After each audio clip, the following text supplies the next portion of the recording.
भारत का इतिहास गौरवान्वित करने वाला है। ये आज आपको इस रिपोर्ट में बताएंगे। यहाँ जहाँ हम खड़े हैं ये तालाब है राजेला तालाब। 800 साल पुराना तालाब। 800 साल हम इसलिए कह रहे हैं क्योंकि मैं आपको एक शिलालेख बताऊंगा। यहाँ राजपुरा खेड़ा नाम का गांव कभी बसता था। राजपुरा खेड़ा बसता था। यहाँ श्री मामा जी का मंदिर है, श्री हिंगलाज माता जी का मंदिर है और यहाँ की पूरी कहानी बहुत रोचक है। हमारे साथ में श्री भोपा जी हैं, नारायण जी भोपा जी। मैं इनसे पूरी जानकारी लूँगा, लेकिन उससे पहले मैं आपको ये परिसर बता दूँ। ये सिंदरथ गांव से लगभग 2 किलोमीटर आगे ये राजपुरा खेड़ा के नाम से ये स्थान है। लेकिन इतिहास कैसे बदलता है, इतिहास में क्या क्या बदलाव होते हैं, वो आपको इस कहानी से कुछ कुछ समझ आएंगे। मैं दूर आपको एक टेकरी बता रहा हूँ।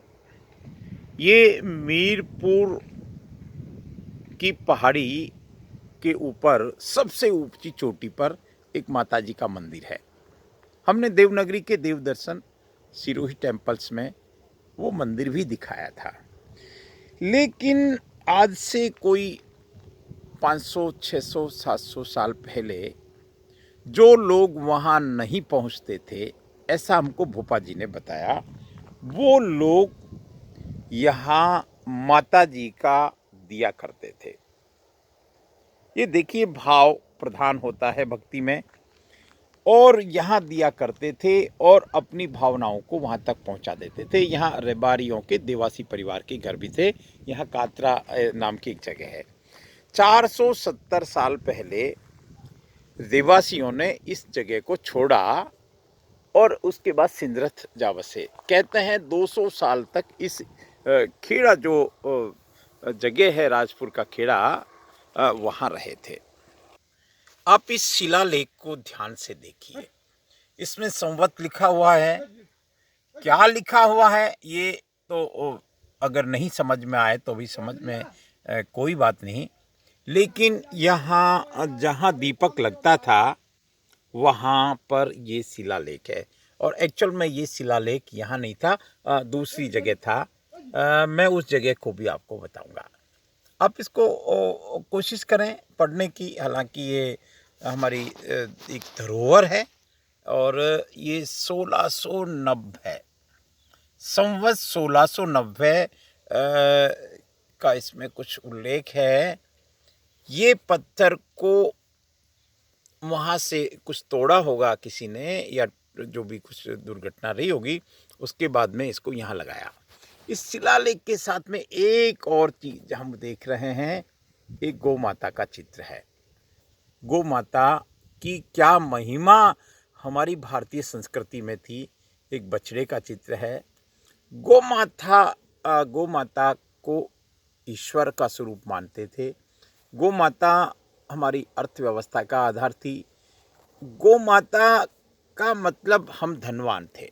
जिनके पास गोधन था वो एक तरह से धनवान कहलाता था। और गौ माता के हित में सारे फैसले होते थे।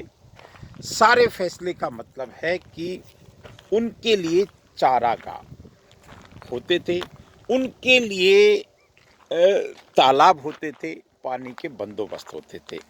ये राजेला तालाब है। एक बात हमको अभी आदरणीय भोपा जी ने बताई थी कि कालांतर में इस जगह कभी ऐसा भी हुआ कि भाई चलो इस तालाब को हम तालाब नहीं करके इसमें खेती करते हैं।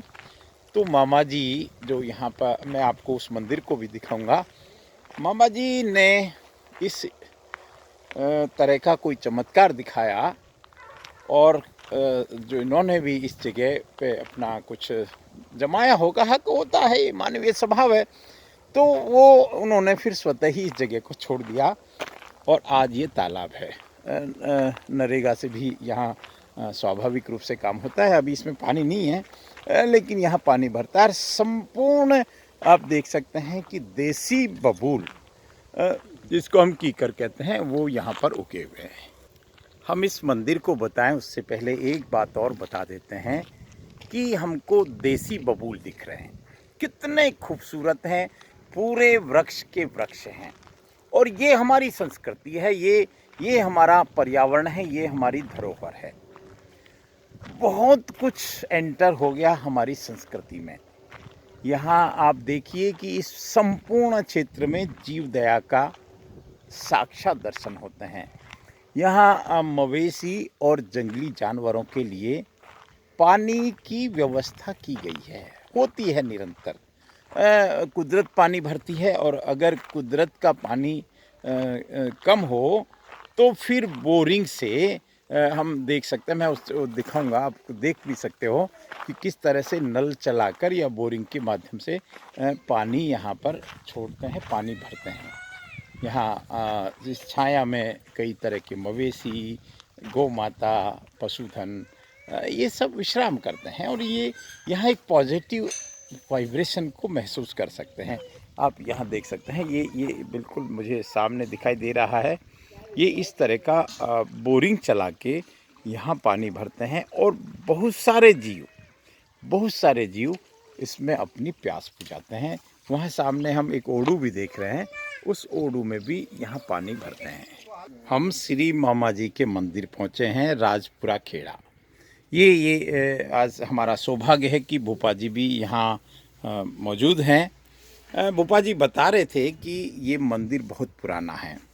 पहले ये यहाँ एक झाड़ था, और मैं भोपा जी से सीधा संवाद करूं उससे पहले हम एक बार दर्शन करें श्री मामा जी के, जो रक्षक थे हमारी संस्कृति के, जो हमारी संस्कृति के रक्षक है, जो गायों के रक्षक है, गौ माता के रक्षक होने से आप हमारे मामा जी हैं।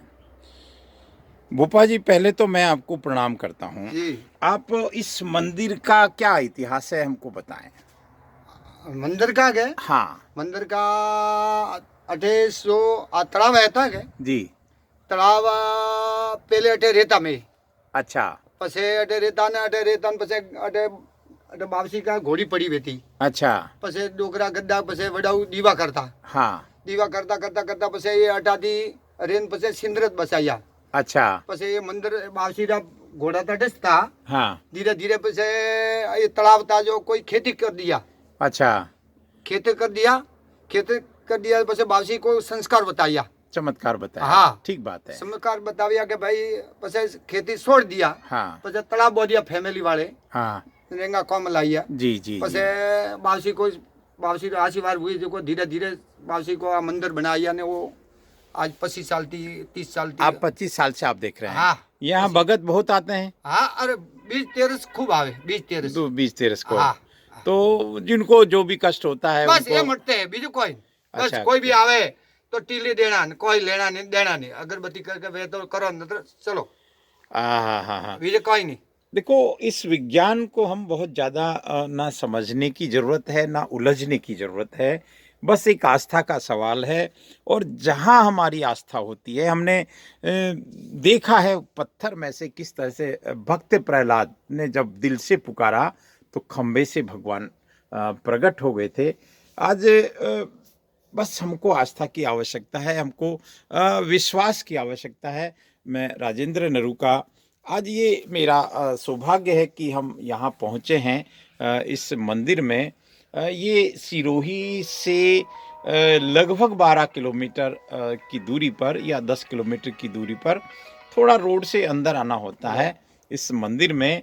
और यहाँ पर हमको दर्शन होते हैं, यहाँ हमको आनंद आता है, यहाँ शांति मिलती है। हम एक बार पुनः दर्शन करें श्री मामा जी बावसी के।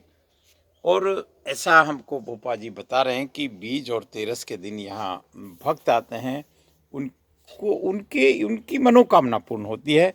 क्योंकि कोई भी भक्त अगर कहीं पहुँचता है तो इसीलिए पहुँचता है, एक भाव के साथ पहुँचता है, एक उसको लगता है कि मेरा कल्याण होगा वहाँ। और यहाँ इस तरह का साक्षात पर्चा भी है।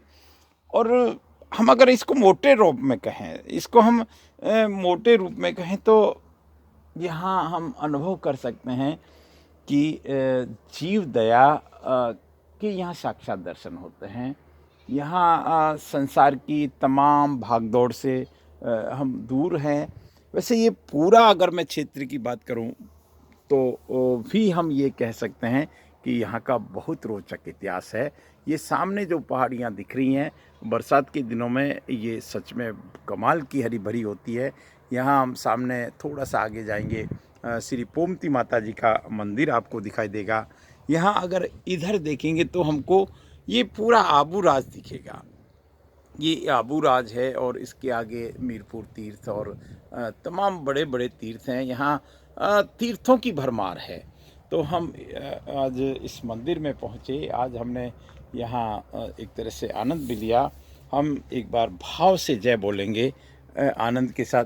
बोलो मामा जी वापसी जय, बोलो हिंगलाज मात बोले रामेश्वर देव की जय, और बोलो आज के आनंद की जय हो।